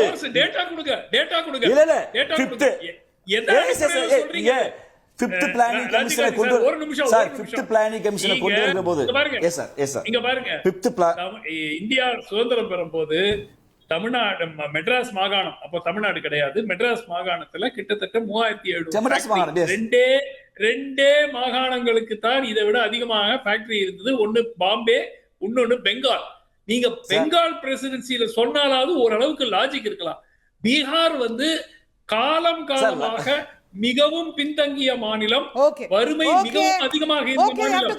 அதனால தமிழ்நாடு அதை ஓவர்டேக் பண்ணி வரலைங்க, அது காலங்காலமாக தமிழ்நாடு முன்னேறி தான் இருக்கு. கடன் பற்றி நிறைய பேசிட்டு இருந்தோம் திரு கல்யாண சுந்தரம். இதுல வந்து இன்னைக்கு இவங்க கடன் வாங்குறாங்க, இவங்க இது பண்றாங்க, எல்லாமே சொல்றோம். பட் தொடர்ந்து இருந்த ஆட்சிகளும் அதுக்கான பொறுப்பை ஏத்துக்கணுமா இல்லையான்றதுல தான் கடைசியா விவாதம் வந்து நிற்குது. இல்லை, இதில் என்னன்னாங்க, இந்த விவாதத்தை வந்து நம்ம பட்ஜெட் விவாதமாக நடத்துகிறோம். இன்றைக்கி வந்திருக்கிற பட்ஜெட் இது குறித்தான பார்வைகளை பேசிகிட்டு இருக்கிற போது இதிலிருந்து வந்து மரியாதைக்குரிய என்னுடைய சகோதரரும் சரி, மரியாதைக்குரிய அண்ணன் நந்தகுமார் அவர்களும் சரி, இவங்க தொடக்கமே இவங்க வைக்கிற வாதம் வந்து எனக்கு ஏற்புடைய வாதம் அல்ல. அதாவது இது இத்தனை நாள் காலமாக செஞ்சவங்க என்ன செஞ்சாங்க அப்படின்னு தொடங்குறோம் இல்லைங்களா? இது இத்தனை காலமாக செஞ்சவர்கள் பற்றியான பேச்சு இல்லை. இன்னைக்கு அந்த உங்களுக்கு எதுலெல்லாம் நீங்க மாறுபடுறீங்களோ அதிலிருந்து இன்னொரு திசையில் நீங்க பயணிக்க தொடங்கிட்டீங்களா இந்த பட்ஜெட்லங்கிறதா கேள்வி, பிரதான கேள்வி. அதனாலதான் நான் முதல்ல என்னுடைய சுற்றுலேயே 3 பிரதான கேள்விகளை வச்சேன். அந்த 3க்குமே பதில காணும். அப்போ உங்க திசை வழி தவறா இருக்கு. இன்னொன்னு, இந்த இலவசங்கள் குறித்தான பிரச்சனையில சுமன் சார் வந்து அவருடைய பார்வையை சொல்றாரு. அவர் மட்டும்தான் எனக்கு தெரிஞ்சு இந்த அரங்கத்துல மாறுபட்ட கருத்தை சொல்றாரு. மற்றபடி நாங்க எல்லாருமே இந்த இலவச திட்டங்கள் என்பது எல்லாத்துலயுமே ப்ராஃபிட் பண்ண முடியாது. இப்போ அரசு வந்து ஒரு போக்குவரத்து துறை நடத்துதுன்னா அது ப்ராஃபிட்காக நடத்த முடியாது, சர்வீஸ் ஓரியன்டா போகணும். அப்ப அதுல இல்ல சுமந்த் சாரும் சர்வீஸ் ஓரியன்டா போக சொல்றாரு. யார் ஏழைகள்னு பார்த்தா அவங்களுக்கு கொடுங்க, எல்லாருக்கும் கொடுக்காதீங்க. பாயிண்ட் நான் வந்து முழுமையா ஏத்துக்கிறேன். அவர் சொல்ற விஷயம் அவர் ஒருத்தர் மாறுபடுறாருன்னு சொல்றேன். நாங்க மீதி 3 கட்சிகளுமே இது சரின்னு சொன்ன கட்சிக்கு தான். திரு விஜய் அவர்கள் இலவசத்திற்கு எதிரானவராக இல்லை, இன்றைக்கு பேசக்கூடாது, புரியுதுங்களா? நீங்க வந்து வாக்குறுதிகளை கொடுக்கிற போது நீங்கள் இதை விட அதிகமாக நாங்கள் இதை செய்வோம் என்று நீங்கள் பேசி இருக்கிறீர்கள். அப்படின்னா எங்க உங்க திறமை நிரூபிக்கணும்னா உங்களுடைய நிர்வாக திறன்ல தான் கொண்டு வரணும். இப்போ இவங்க எல்லாரும் சொல்லும்போது ஹிஸ்டாரிக்கலா இவ்வளவு பெரிய கடனை கொண்டு வந்துட்டோம். நான் உங்களுக்கு எடுத்து காட்டுகிறேன். புரட்சி தமிழர் எடப்பாடியார் அவர்கள் 4 ஆண்டு காலம் இருக்கிறார், 2 ஆண்டு காலம் கொரோனா, 0 வருமானம். அரசுக்கு எதிலுமே வருமானம் கிடையாது, 1 ரூபா வருமானம் இல்லை அரசுக்கு. அந்த 1 ரூபா வருமானம் இல்லாத காலத்திலே தான் அவர் அந்த கொரோனாவையும் லாபகமாக கையாண்டார். இந்தியாவில் பல மாநிலங்களில் அரசுகள் அரசு ஊழியர்களுக்கு சம்பளம் கொடுக்க முடியாத நிலை வந்த போது அவர் முழு சம்பளத்தை அரசு ஊழியர்களுக்கு கொண்டு போய் சேர்த்தார். 12 மாதங்கள் நியாய விலை கடைகளிலே வந்து விலையற்ற உணவுப் பொருட்களை வழங்கினார். இத்தனையும் 1 ரூபா பட்ஜெட், 1 ரூபா வருமானம் இல்லாத அந்த அரசாங்கத்தை நடத்தி அவர் செய்து காட்டினார். அப்ப இதைத்தான் நாங்கள் நிர்வாக திறமைன்னு சொன்னோம். அவர் ஆட்சி காலத்தில் 2000 மினி கிளினிக் கொண்டு வந்தார், அதைத்தான் திறமைன்னு சொன்னோம், நிர்வாக திறமைன்னு சொன்னோம். 33 கூட்டு குடிநீர் திட்டங்களை நிறைவேற்றினார், அதைத்தான் நாங்கள் நிர்வாக திறமைன்னு சொன்னோம். அப்ப நீங்கள் சொல்வது ஏற்புடையதுதான். கடனை அடைப்பதற்கான ஒரு முயற்சி எடுத்திருக்கணும். இப்ப மரியாதைக்குரிய ஐயா கருணாநிதி அவர்களினுடைய ஆட்சி முடிந்து எங்கள் ஆட்சி 2011 தொடங்குகிற போது அவர் கிட்டத்தட்ட 1.5 லட்சம் கோடி கடனிலே போகிறார். பிறகு 10 ஆண்டு காலம் நாங்கள் ஆட்சி செய்கிறோம். இந்த 10 ஆண்டுகளில் கடைசி 2 ஆண்டு காலம் எங்களுக்கு கொரோனா பெரும் சவாலை நாங்கள் சந்தித்தோம். அது இல்லாம அந்த புயல்கள், தொடர் புயல்கள், அதுவும் எங்க எடப்பாடியார் ஆட்சியில தொடர்ச்சியா இயற்கை பேரிடர் இத்தனையும் சந்திச்ச பிறகு 5 லட்சம் கோடி ஒரு 3 லட்சம் கோடி அதிகப்படுத்தி 5 லட்சம் கோடியில் நாங்க விட்டுட்டு போனோம். 5 லட்சம் கோடியில் நாங்க விட்டுட்டு போகிற போது மொத்த உள்நாட்டு உற்பத்தியில் 21 விழுக்காடு கடன் தான் எங்களோடது. அப்ப அடுத்து வந்த அரசாங்கம் இதை வந்து குறைச்சிருக்கணும், அதுக்கு தான் அவங்க முயற்சி எடுத்திருக்கணும். இப்ப அதை டபுள் மடங்குக்கு அதிகமா பண்ணிட்டு போயிட்டாங்கிறதா குற்றச்சாட்டு. இந்த குற்றச்சாட்டு யார் வச்சோம்? நாங்களும் வச்சோம், தாவேகா வச்சது. இப்ப தாவேகா ஆட்சிக்கு வந்த பிறகு இந்த 3 மாத காலத்திற்குள்ள 21,000 கோடி கடன் வாங்கி இருக்கிறார்கள். இதுல கேட்டா நாங்கள் வட்டிக்காக பண்ணோம். இந்த வட்டிக்கு வந்து வட்டி கொடுக்க வேண்டும், கடனை அடைக்க வேண்டும், கடன் இவ்வளவு இருக்கிறது என்பது தெரிந்துதான் ஆட்சிக்கு வந்தீர்கள். இந்த பட்ஜெட்ல இந்த கடனை அடைப்பதற்கு என்ன வாய்ப்பு வழியை நீங்கள் உருவாக்கி இருக்கிறீர்கள், அதுதானே கேள்வி. இப்ப மரியாதைக்குரிய கடனை அடைக்கணும்னா ஒண்ணு வருமானத்தை பெருக்கணும், அதுக்கு வரி போடணும், வரி போட்டாலும் நீங்க கண்டிப்பீங்க. இல்ல சுமந்த் சார் சொல்ற மாதிரி 4 மானியத்தை கட் பண்ணணும், கட் பண்ணாலும் நீங்க கண்டிப்பீங்க. நீங்க என்னதான் பண்ணலாம் சொல்லுங்க. நீங்க ஜிடிபி அதிகப்படுத்துங்க, உற்பத்தி அதிகம். எப்படி 3 மாசத்துலயா? அதுக்கான திட்டங்களை போடுங்க. 3 மாசம் அதிகப்படுத்த முடியாதா? எனக்கு புரியுது. அதுக்கான திட்டங்கள் என்ன நீங்க கொடுத்துக்கிறீங்க? இப்ப சுமன் சார் குறிப்பிட்டு சொன்னா நானும் மதிக்க சொல்ல 3000 கோடி மூலதன செலவு குறைந்திருக்கிறது பட்ஜெட்ல. ஆமா. அப்ப இந்த பட்ஜெட் இந்த அரசு எந்த திசை வழியில பயணிக்கிறது? நீங்க 800 கோடி கொண்டு போய் எதுக்கு அந்த ரிங்கு போடுறது கொடுக்குறீங்கன்னு கேட்கிறோம், அதுக்கு பதிலே இல்லை. அது நானும் தான் அந்த கேள்வி வைக்கிறேன். இப்ப இலவசம் என்று வருகிற போது எதற்கு கொடுக்க வேண்டும்? நீங்க சில விஷயங்களை நாங்க மாறுபடுறோம்மா, அதாவது டிசர்வ்டு பீப்புளுக்கு கொடுங்க அப்படின்னு நீங்களும் கூட அந்த வார்த்தையை உச்சரிச்சீங்க. இப்ப டிசர்வ்டு பீப்புள் யாருங்கிறத இந்தியா முழுக்க கண்டுபிடிக்க முடியாதுன்னு காட்டி தான் இடஒதுக்கீடு முறையில நாம் இந்த முறை இப்போ வரைக்கும் வச்சிருக்கிறோம். பொருளாதார ரீதியான இடஒதுக்கீடு வந்தா நீங்களும் வேண்டாம்பீங்க, நானும் வேண்டாம்பேன்.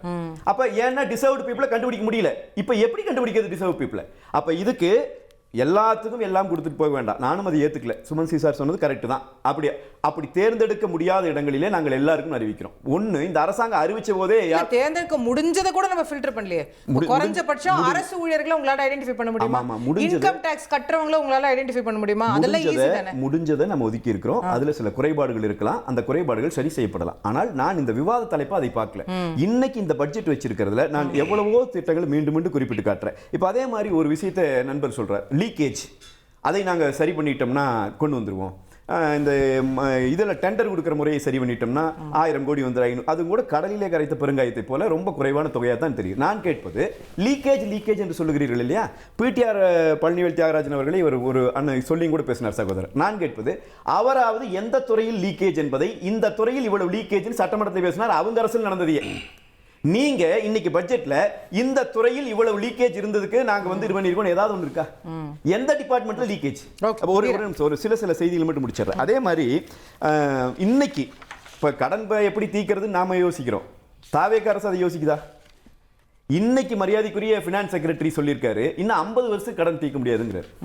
இதை நீங்க தேர்தலுக்கு முன்னத்து நாள் சொல்லியிருந்தீங்கன்னா நாங்க எங்க ஓட்டு போட போறோம்? அதே மாதிரி இன்னொரு செய்தி மரியாதைக்குரிய என்னுடைய சகோதரர் நந்தகுமார் அண்ணன் குறிப்பிட்டு பேசினாங்க, விஜய்க்கு ஓட்டு போட்டவர்கள் எல்லாம் இந்த இலவசத்தை விரும்புகிறவர்கள் அல்ல. இது என்ன வாதம்?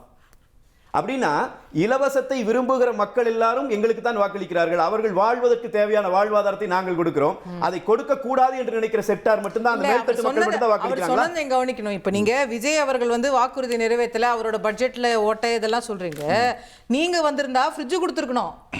திமுக வந்திருந்தா 8000 ரூபாய் கூப்பன் கொடுத்துருக்கணும். யார் வந்திருந்தாலும் இதே இதே கடன் தான், இதே பட்ஜெட் தான். ஆமாம், நான் ஒரு வாக்குறுதி கொடுக்கிற போது இதற்கான சோர்ஸ் என்னங்கிற புரிதலும் அதற்கான சோர்ஸை உருவாக்குற திறமையும் எனக்கு என்னுடைய தலைவருக்கு இருக்கணும். அப்பதான் நான் வாக்குறுதி கொடுக்கணும். அதனால தான் நான் எடப்பாடியாருடைய ஆட்சியை குறிப்பிட்டு காட்டுறேன். நாங்க நிதி மேலாண்மை எப்படி செஞ்சோம், அந்த இடத்துல எப்படி அதுக்கு அந்த கவர்னன்ஸ் கொண்டு வந்தோன்னு. இன்னைக்கு இவங்க கிட்ட அப்படி என்னங்க திட்டம் இருக்கு? இப்போ அம்மா கொண்டு வந்த மாதிரியோ எங்களுடைய எடப்பாடியார் கொண்டு வந்த மாதிரியோ ஏதாவது ஒரு நல்ல திட்டம் 2000 அம்மா மினி கிளினிக் அறிவிச்சோம், ஒரு சமூக முன்னேற்றத்துக்கான திட்டம். இன்னைக்கு அந்த மாதிரி ஒரு திட்டம் இருக்காது. அண்ணா சொன்னாரு, கண்டிப்பா ஃபினான்ஷியல் சிச்சுவேஷன் ரொம்ப வாலட்டைலா இருக்கு அப்படிங்கிறது எல்லாத்துக்குமே அது தெரியும்.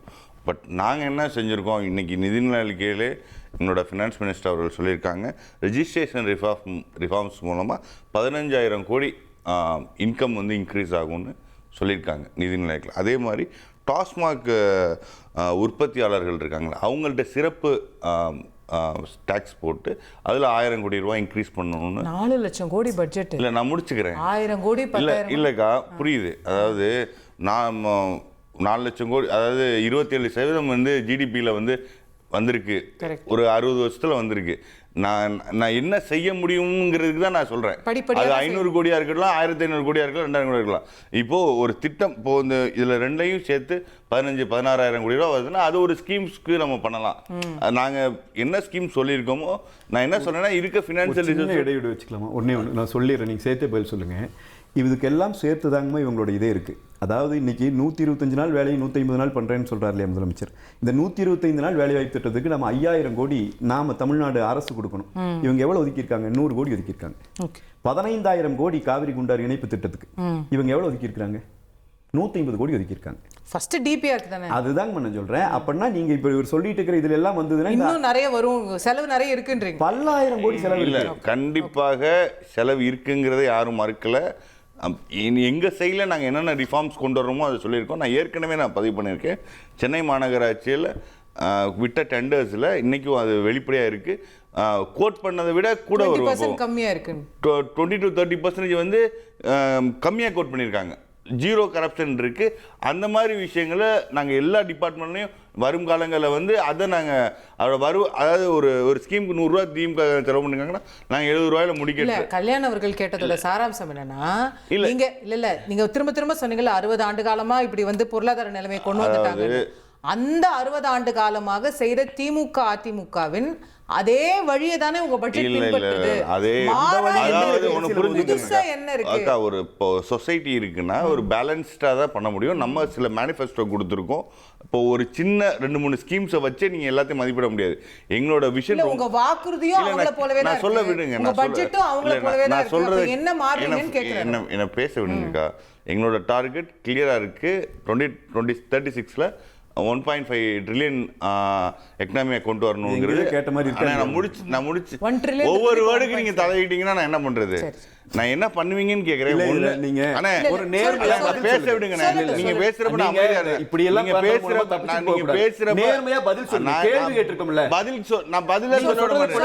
நான் என்ன, அதாவது நீங்க சொல்ற பதில நீங்க எதிர்பார்க்கிற பதில் நான் சொல்ல முடியாது. ஆமாங்க, நீங்க சொல்லணும். நீங்க ஆளுங்கட்சி, அதாவது நீங்க எதிர்பார்க்கிற பதில் நான் என்ன சொல்றேன்? நீங்க இருங்க, நான் என்ன சொல்றேன்னா, பேசிட்டு போயிட்டே இருந்தா அது கேட்டுட்டு போறது நாங்க ஒண்ணு இல்ல. கேள்வி கேட்டிருக்கிறோம், தெளிவா கேட்டிருக்கிறோம், பதிலே சொல்ல மாட்டேங்கிறீங்க. உங்களுக்கு ஈஸியா தெரிஞ்சு வெளிநடப்பு வேணாம், இதை இப்படியே பேசிட்டு போக வேண்டியதான். விஷயம் இல்லைன்னு சொன்னா நான் என்ன பேச வேண்டியது வெளிநடப்பு. நான் என்ன சொல்றேன், கேள்வி சுற்றுல கேள்வி வச்சிருக்கேன், ஒரு கேள்விக்காக பதில். திருப்பி நான் சொல்றேன், நாங்க வந்து இருக்க ஃபினான்ஷியல் விஷயத்துல ரெஜிஸ்ட்ரேஷன் டிபார்ட்மெண்ட்டையும் வரி வியாபாரம் இருக்கிறதுக்கு இந்த 2 விஷயத்த முன்மொழிஞ்சிருக்காங்க. அடுத்து வந்து இந்த ஸ்கீம்ஸ் பொறுத்தளவில் எங்களோட இதுக்கு இந்த விஷயத்தை ஒரு ட்ரெஜெக்டரியில் இருக்க எக்கனாமியை வந்து மாற்றுறதுக்கு எக்கனாமிக்கல் ஸ்கீம்ஸை கொண்டு வரதுக்கு இன்னும் காலங்கள் இருக்குது. வரும் காலங்களில் அதுக்கான திட்டத்தை கொண்டு வருவோம். இப்போ எக்கனாமிக்கலாக ஜிடிபியை இன்க்ரீஸ் பண்ணுறதுக்கு, உற்பத்தியை பெருக்கிறதுக்கு என்ன திட்டம் வச்சுருக்கீங்க என்ன கேட்குறாங்க. அது நியாயமான கேள்வி. அதற்கான இப்போ வந்து நாங்கள் இப்போ தான் அட்மினிஸ்ட்ரேஷனுக்கு வந்திருக்கோம், ஒரு ஒரு ஒயிட் பேப்பர் தந்திருக்கோம். நாங்கள் இன்னும் அதுக்கான காலம் எடுத்துக்கும். வரும் காலங்களில் பாருங்க, கண்டிப்பாக தமிழகத்தை வளர்ச்சி பாதையை கொண்டு போற ஒரு ஒரு ஒரு ப்ளூ பிரிண்டோட அதோட செயல்படுத்துற வண்ணம் திமுக மாதிரி நீங்க திமுக சொல்லிருக்கலாம். நான் எங்க தலைவர் சொல்ற விஷயத்தை செய்யக்கூடியவர். தமிழகத்தை 1.5 ட்ரில்லியன் எக்கனாமியை உருவாக்குறது தான் தமிழக வெற்றி கழகத்தோட லட்சியம். ஓகே ஓகே முடிக்கிற தருவா இந்த fag end of the show. Doctor Sumanth, நிறைவான கருத்து உங்களுக்கு? நிறைவு கருத்து, இது ஒரு வாய்ப்பு, இழக்கப்பட்ட ஒரு வாய்ப்பு, ஒரு மிஸ்ட் ஆப்பர்ச்சுனிட்டியா நான் அந்த பட்ஜெட்டை பாக்குறேன். எந்த விதமான ஒரு டைரக்ஷன் தெரியல. நிச்சயமாக ஊழலை கட்டுப்பாட்டுக்குள் கொண்டு வந்தால் ஓரளவுக்கு அரசுக்கு வர வேண்டிய வருவாய் கொஞ்சம் கூடும். ஆனால் அதை மட்டும் நம்பி ஒரு பெரிய மாற்றத்தை அரசாங்கத்தினால் உருவாக்க முடியாது. அதை புரிந்து கொண்டார்களா இல்லையா என்பது தெரியவில்லை.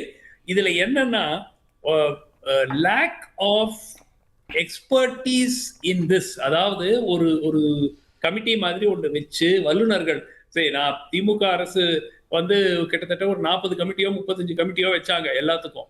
பட் எனக்கு பிடித்தது அட்லீஸ்ட் ரகுராம் ராஜன் போன்றவர்களை வைத்து ஒரு முயற்சி.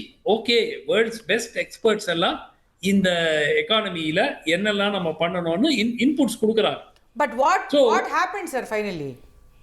இல்ல, அது அரசியல் காரணங்களுக்காக ஆச்சுங்க.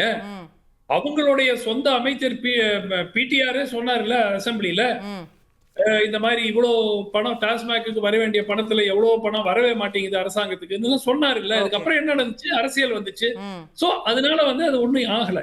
என்னுடைய பாயிண்ட் என்னன்னா, எவ்வளவோ இதுல ஒரு மாற்றங்கள் கொண்டு வர முயற்சி, துவக்கம். ஐ எம் நாட் சேயிங் எல்லாத்தையும் மானியத்தை எல்லாத்தையும் கட்டணும்னு சொல்லவே இல்லை.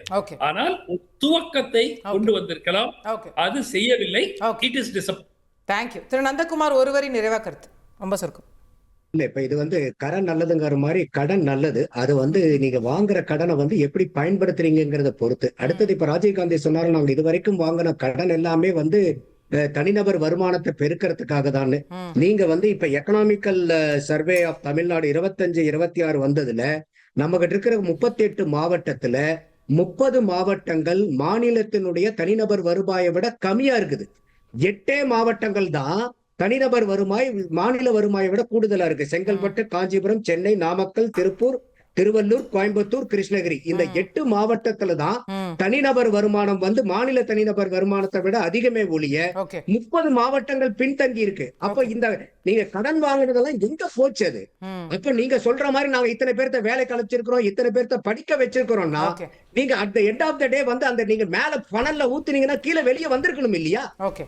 அப்ப நீங்க ஊத்துறது எங்கேயுமே வரலையே, எங்க போச்சு அந்த காசெல்லாம்? இன்னைக்கு 11 லட்சம் கோடி இன்னைக்கு தமிழ்நாட்டுல கடன்ல உட்கார்ந்து இருக்கும் போது 30 மாவட்டங்கள் 38 மாவட்டங்கள்ல தனிநபர் வருமானம் குறைஞ்சிருக்குன்னா என்ன வளர்ச்சி இது? Okay okay, I'll take that as your final comment. திரு நந்தகுமார், திரு ராஜீவ்காந்தி.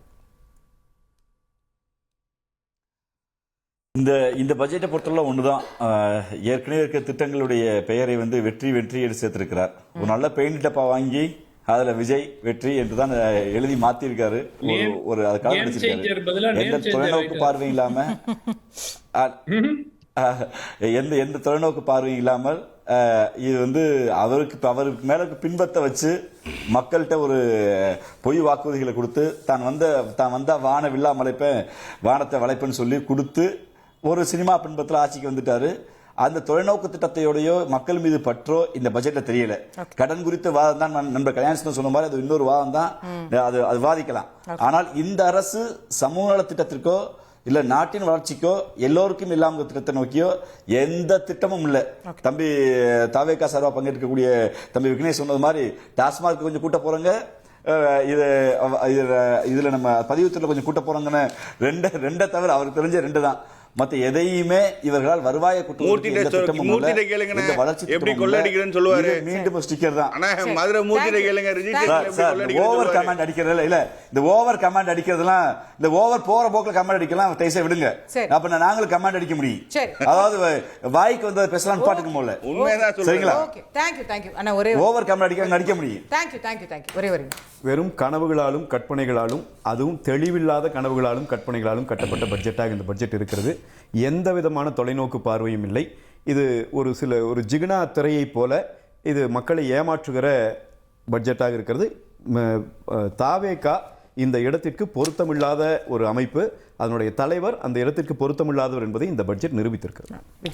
அதாவது 60 ஆண்டுகளாக அடித்த கொள்ளையை இப்ப அடிக்க முடியலங்கிற பதட்டமும் கடுப்பும் தான் அவங்க பேச்சுல வெளிப்படுது. டாஸ்மாக்ல 20 ரூபாய் வாங்கிட்டே இருக்காங்க. உங்க அமைச்சர் இருக்கா? உங்க அமைச்சர் இருக்கா? பாட்டிலுக்கு 10 அமைச்சர் இருக்கா? இப்ப உங்க அமைச்சர் இருக்கா? என்ன பதிவா ஜோசப் விஜய் சொல்றாங்க? இல்ல இல்ல இதையே பேசிட்டு தொடக்கத்துல இருந்து அடிச்ச கொள்ளையை அடிக்க ஊழல்ல உச்சம் தொட்டிருப்பது விஜயினுடைய கவர்மெண்ட் ஊழல்ல உச்சம் தொட்டிருக்கு. ஊழல்ல உச்சம் தொட்டிருக்கிறது. டாஸ்மாக்ல வந்து பாட்டிலுக்கு 20 ரூபாய் விஜய் கவர்மெண்ட் இன்னைக்கு வாங்கி இருக்கா இல்லையா? விஜய் கொள்ளையடிக்கிறாரா இல்லையா? இந்த தாவேகா கொள்ளையடிக்கிறது. அவங்க நீங்க தலைவரை கூட்டிட்டு 10,000 கூடி இருக்கு. யாரு நீங்க ஊழல் குற்றச்சாட்டு வச்சிருந்தா கூட கூட்டிட்டு போயிருக்கீங்க. ஒரே ஒரு இவர்களுடைய பட்ஜெட் வந்து கையாளாத பட்ஜெட்ங்கறீங்க. அம்மா இது தவறு. இவ்வளவு வாதங்களை வச்ச பிறகு இதை சொல்லிட்டு போனா என்ன அர்த்தம்? கட்சியே இருக்கான்னு தெரியல, விடுங்கனே பாத்துக்கலாம். சார் எங்க கட்சி இருக்குதோ இல்லையோ, உங்க கட்சி மக்கள் முன்னாடி முகத்தர கிழிஞ்சு தொங்குது. நீங்க வந்து எவ்வளவு மோசடிக்காரர்கள் என்பது வெளிப்படையாக தெரிந்திருக்கிறது. மக்களுக்கு கொடுத்த வாக்குறுதிகளில் ஒன்றை கூட நிறைவேற்ற முடியாத கையாளாகாத முதலமைச்சர் என்பதை விஜய் நிரூபித்திருக்கிறார். அதுதான் நடந்திருக்கு. கட்சிக்காரனையே திருடிட்டு போய் கட்சி நடத்துற ஆளுங்க தானே சார் நீங்க? உங்களுக்கு என்ன கட்சி, உங்களுக்கு என்ன கொள்கை, உங்களுக்கு உங்க பட்ஜெட்டுக்கு என்ன இல்ல என்ன இருக்குது? வெறும் இந்த வார்த்தையை பேசிட்டு உருப்படியா ஒன்றுமே இல்லை பட்ஜெட்ல. ஒரு 1.5 மணி நேரத்துல ஒரு உருப்படியான திட்டத்தை சொல்ல முடியல. அப்ப இந்த அளவுக்கு ஒரு தரமற்ற பட்ஜெட்டை கொடுத்து வெற்ற குற்றச்சாட்டுகளை மட்டும் பேசிட்டு இருப்பது என்ன நிலை? ஒரு நிமிஷம் இல்ல, அப்ப இதுதான் விஜய்யுடைய நிலைப்பாடு. விஜய் உண்மையிலேயே தரமற்றவர், தகுதியற்றவர் என்பது வெளிப்படுகிறது. அண்ணா இருங்க. இல்ல விக்னேஷ் என்ன பண்ணலாம்? ஒரே நிமிஷம் விக்னேஷ். டெண்டர்ல எம்எல்ஏ வாங்குறதா ஏடிஎம்கேயோட திட்டம். அத வந்து போஸ்ட் அடிச்சு வேணா ஒட்டுங்க. ஏதாவது அர்த்தம் இருக்கிறதா? அறிவு இருக்கிறது செய்கிற விவாதமாக தெரிகிறதா? இந்த அரங்கத்திலே இருக்கிற தகுதியான வாதமாக இந்த வாதம் இருக்கா? இதுக்கு ஒரு தரம் இருக்கா?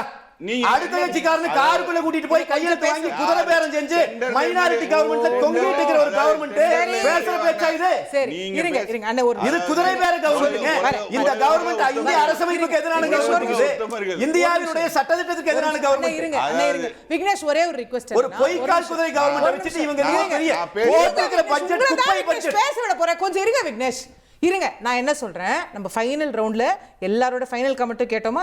உங்களோட ஃபைனல் கமெண்ட்டை உங்களை சொல்ல விடணுன்றதுக்கு தான் நான் இவ்வளவு நேரம் போராடிட்டு இருக்கேன். சரிங்களா? என்ன பண்ணுங்க, எல்லாரும் ஃபைனல் கமெண்ட் சொல்லிட்டாங்க. பட்ஜெட்டை பற்றி உங்க ஃபைனல் கமெண்ட் சொல்லி முடிச்சிட்டீங்கன்னா, புது குற்றச்சாட்டு நீங்க வைக்காம இருந்தீங்கன்னா அவரும் இடையில பேச மாட்டா, நம்ம ஸ்மூத்தா முடிச்சிடலாம். ஒரே ஒரு விஷயம் தான். இப்போ நாங்க ஆட்சி பொறுப்பு ஏற்று வெள்ளை அறிக்கை விட்டுருக்கோம். இப்போ இருக்க ஃபினான்ஷியல் சிச்சுவேஷன்ஸில் என்னென்ன ஸ்கீம்ஸை நாங்கள் செய்ய முடியுமோ அதை நாங்கள் செஞ்சுருக்கோம். சில விஷயங்களில் வந்து ப்ரிலிமினரி விஷயத்தை அறிவிச்சிருக்கோம்.